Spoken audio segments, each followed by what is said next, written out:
구독자 여러분 안녕하십니까? 오늘은 신구약 중간사 요약에 대해서 이야기하겠습니다. Intertestamental Period라고 그러죠. 이것을 통해서 우리가 헬라어로 된 성경, 즉 70인역 또는 septuagint라고 이야기하는 이것의 유래에 대해서도 이해할 수 있게 되고 쿰란에서 발견된 사해 사본, 히브리어로 된 2000년 전의 구약 성경이죠. 이것이 뭔지에 대해서도 이해할 수 있게 됩니다.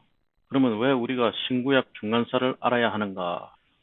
여러분이 성경을 읽다 보면 여러 가지 사람 이름과 지명들이 나옵니다. 헤롯 왕, 빌라도, 갈릴리, 헤롯이 여러 군데 나옵니다. 이 헤롯이 저 헤롯인지 막 헷갈리기도 합니다. 아우구스토, 필립, 많이 듣던 말이죠. 바리새인, 사두개인, 열심당원 이런 것들이 다 무슨 의미를 갖는가라는 것을 이해하면서 성경을 읽게 되면 훨씬 더 실감 있게 그 내용을 이해할 수 있게 됩니다. 그래서 오늘은 신구약 중간사를 여러분들에게 들려드리고자 합니다. 그러려면 우선 역사를 알아야죠. 이 역사는 2000년 훨씬 전 이야기입니다. Before Christ, 기원전 스토리입니다. 이 이야기의 시작은 남유다가 멸망하고 유대인이 바벨론 포로로 잡혀갈 때부터 시작됩니다. 신바벨론 제국이 기원전 6세기경에 지금의 이라크 지방, 즉 유프라테스 티그리스강 영역에서 거대 제국인 신바벨론 제국이 탄생했고 그때 초대 왕으로 있던 느부갓네살 왕이 유대 지방을 공격하게 됩니다. 그때 이스라엘은 북이스라엘과 남유다로 나눠져 있다가 북이스라엘은 아수르에서 이미 멸망을 했고 남유다가 남아있었는데 남아있는 남유다조차도 느부갓네살 왕의 공격을 받아서 결국은 멸망하게 되죠. 그런데 이 느부갓네살 왕은 유대인들을 데리고 포로로 바빌론으로 끌고 갔습니다. 그때 끌려간 사람들 중에 하나가 그 유명한 다니엘 선지자가 있습니다. 이 다니엘 선지자가 지은 구약 성경이 다니엘서가 되겠습니다. 한 번만 끌고 간 것이 아니라 세 번씩 계속해서 끌고 갔던 것입니다. 이렇게 그림에 보이죠? 바벨론 사람들이 유대인들을 포로로 이렇게 바벨론 지방으로 데려갔던 것입니다. 근데 그 이후에 페르시아 제국, 성경에서는 바사 제국으로 나오는데 이 페르시아 제국이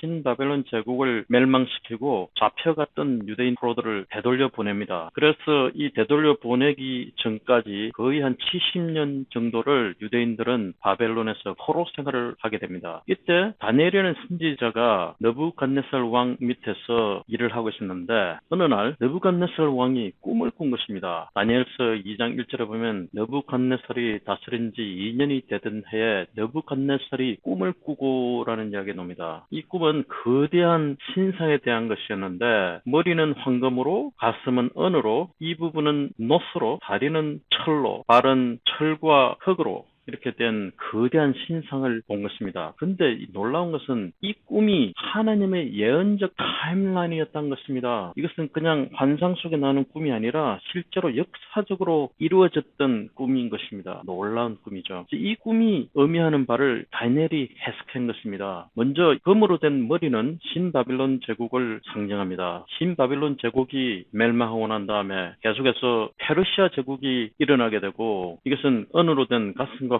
팔이 상징하는 제국이 되겠습니다. 그 뒤를 이어서 헬라 제국이 역사에 등장하게 됩니다. 이어서 로마 제국이 나타나게 되는데 철로 된 다리는 로마 제국을 상징합니다. 로마 제국이 AD 476년에 멸망하고 난 다음에 그 이후에 수많은 열국들이 계속해서 일어났다가 멸망하고 하는 것을 반복해야 되는데 이것은 철과 진흙으로 된 발과 발가락이 이것을 상징하고 있습니다. 놀라운 하나님의 예언적 타임라인이었던 것입니다. 우리가 구약이라고 하는 Old Testament는 말라기를 최종 챕터로 하고 이야기가 종결됩니다. 그리고 예수님께서 BC 4세기경에 탄생하게 되는데 예수님 탄생 이후의 성경을 우리는 신약이라고 그러죠. 그래서 예수님의 탄생을 중심으로 해서 그 이전을 기원전 Before Christ, 그 이후를 Anno Domini, 기원 후라고 이야기하죠. 그러면 말라기와 예수님 탄생 그 사이에 거의 400년 동안은 하나님의 음성이 들리지 않습니다. 이 시기를 우리는 The Year of Silence,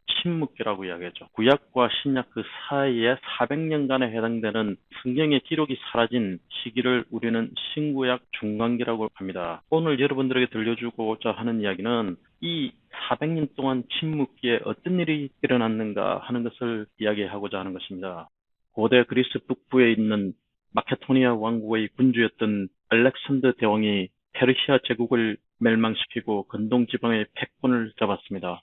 그런데 이 알렉산더 대왕은 불과 32살의 나이로 요절하게 되고 그 밑에 있던 장군들이 나라를 네 군데로 분할해서 새로운 네 개의 제국이 만들어집니다. 그 중에 하나가 셀루커스 왕조와 포톨레미 왕조가 되겠습니다. 이 왕조가 있을 때 유대 지방은 헬레니즘 통치를 받게 되는 것입니다. 그런데 이 셀루쿠스 왕조의 안티오쿠스 4세라는 왕이 있습니다. 이 사람이 잔혹한 유대 통치를 하게 되고 그것으로 인하여 유대인들의 독립전쟁인 마카비 전쟁이 일어나게 됩니다. 이 마카비 전쟁의 결과로서 마침내 유대는 독립하게 되고 거의 100년간을 유대인들이 통치하는 하스몬 왕조가 열리게 되는 것입니다. 그 이후에 새로운 대제국인 로마가 일어나게 됩니다. 율리시 시즈가 셀루쿠스 왕조를 멸망시키고 폼페이우스 장군이 BC 63년경에 예루살렘을 점령하게 되고 하스몬 왕조는 무너지게 됩니다. 그 이후로 로마의 꼭두각시 분봉왕인 헤롯 왕이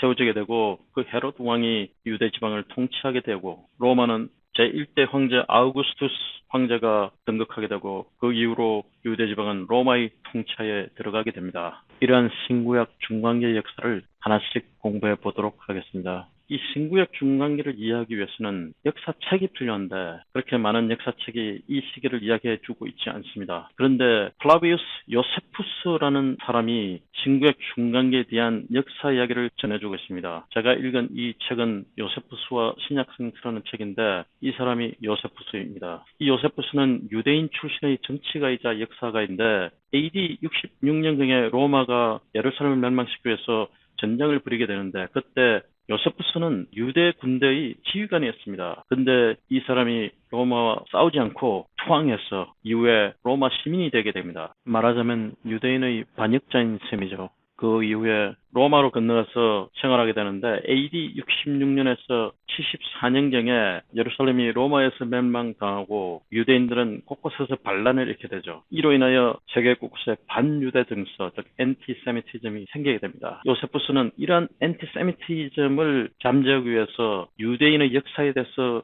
책을 썼는데 그 대표적인 저작이 유대 전쟁사와 유대 고대사가 되었습니다. 이 책을 보게 되면 신약 성서의 역사와 세계를 재구성하는 데 크게 도움이 됩니다. 이 책에 보면은 헤롯의 가족과 성전, 바리새파 이야기도 나오고 사두개파라든가 에세네파 등등에 대해서 직접적으로 이야기해주고 있습니다. 이 책은 성경 밖에서 이런 바리새인이나 사두개인에 대한 설명을 해주는 유일한 책이 되겠습니다. 심지어는 예수의 형제인 야고보와 세례 요한에 대한 이야기도 나오고 예수님에 대한 이야기도 짧게 언급하고 있습니다. 신구약 중간기는 페르시아로부터 시작됩니다. 페르시아는 중동 지방을 통치했던 거대한 제국이었는데 이 페르시아 제국이 알렉산더 대왕에 의해서 멸망을 당하게 됩니다. 이 알렉산더 대왕은 20살의 왕이 돼서 32살이라는 젊은 나이로 요절하게 됩니다. 이 알렉산더 대왕이 세계 각국을 점령하게 되고 그 중에 이집트도 정복하게 됩니다. BC 332년경에 이집트에 자기 자신의 이름을 딴 알렉산드리아라는 도시를 건설하게 되고 이 도시는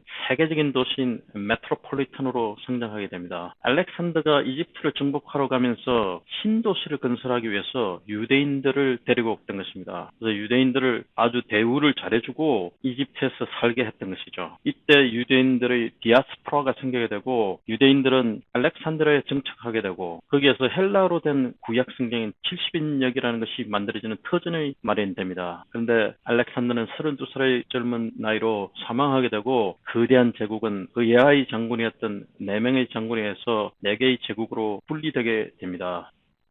그 중에 한 제국이 셀루커스 왕조이고 그 다음엔 프톨레미 왕조가 되겠습니다. 이 두 왕조에서 영향을 받아서 유대 지방은 헬레니즘 통치에 들어가게 됩니다. 자, 이것이 셀루쿠스 왕조가 되겠고 지금의 이란이나 이라크, 시리아 지방을 통치하고 있는 거대한 제국이 되겠죠. 이집트 지방에는 프톨레미 왕조가 있었는데 우리가 잘 아는 클레오파트라 여왕은 이 프톨레미 왕조의 최고의 여왕이 되겠습니다. 알렉산더 대왕이 건설한 알렉산드리아에는 유대인들이 많이 이주하게 되고 그곳에서 상류층으로 생활하게 됐는데 이 당시 헬레니즘 문화가 확대되면서 히라브, 즉 그리스 언어가 지금의 영어와 같이 세계적인 공용어로 사용되게 됩니다. 알렉산드로 이주했던 유대인들은 후손들이 나오면서 히브리어를 잊어먹게 되고 헬라어만 사용하게 되었던 것이죠. 그래서 프톨레미 2세 왕이 기원전 300년경에 히브리어 구약 성경을 헬라로 번역하게 지시를 했습니다. 그때 12지파에 각각 6명씩 차출해서 총 72명이 모여서 단 72일 동안에 히브리어로 된 구약 성경을 헬라로 번역하게 됩니다. 이 덕분에 그 당시 히브리어를 이해하는 사람들이 얼마 없었고 헬라는 이미 세계적인 공용어가 되어 있었기 때문에 이 헬라로 된 구약 성경으로 인하여 이방 선교가 가능하게 되어진 것입니다. 자, 이것이 70인역, 즉 셉추아진트의 한 파편이 되겠는데 이것은 헬라어로 기록된 구약 성경이 되겠습니다. 이 70인역은 현대에 제작된 많은 기독교 구약 성경의 원본으로 사용되고 있습니다. 근데 셀루쿠스 왕조는 프톨레미 왕조와 경쟁 관계에 있었고 셀루쿠스 왕조는 지속해서 이집트를 정복 전쟁을 하게 되는데 그 중에 한 왕이 안티오쿠스 4세인데 이 사람이 프톨레미 왕조를 여러 차례 공격을 하다가 결국엔 BC 169년경에 거의 정복을 할 뻔했지만 그 당시에 로마가 서서히 일어나고 있었고 로마가 중간에서 간섭을 하는 바람에 결국은 이집트 정복이 실패하고 돌아가는 과정에서 예루살렘을 지나가게 됩니다. 예루살렘이 길목에 있었던 것이죠. 그래서 예루살렘에 가서 유대인들에게 화풀이를 하게 됩니다. 이때 이 안티오쿠스 4세가 바로 예루살렘 성전 모독을 하는 사건이 벌어지게 됩니다. 이 그림이 바로 예루살렘 성전 모독 사건에 대한 그림이 되겠는데 이때 유대인들이 제사장과 경건한 유대인들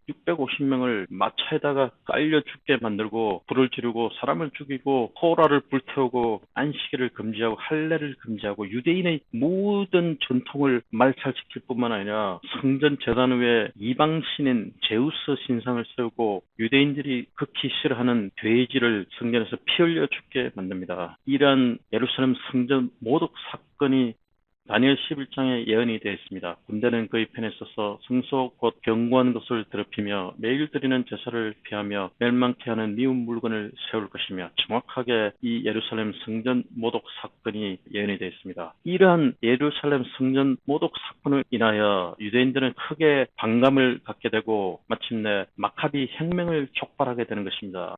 그 이후의 이야기는 2부에서 계속됩니다.